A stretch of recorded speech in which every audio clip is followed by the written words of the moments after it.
Hello guys, Deepan here from Team 7 Boards, and today I will show you a Chrome extension called TextOptimizer.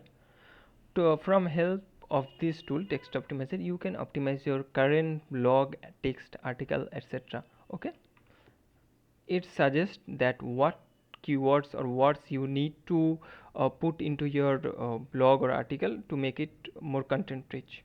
So we are gonna go to one of our blogs, and from here we are gonna click on TextOptimizer. And here, as you can see, it's saying enrich your text. I'm gonna click on this. It's gonna scan our page and analyze. Here you can see it's saying that this contents score is 80%, like very good.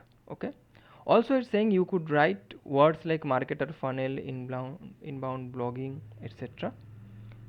So yeah, if you are thinking how to optimize your content or what words you can if you want to increase length of your content, what words you can use, you can just use text optimizer to create a better content for existing content.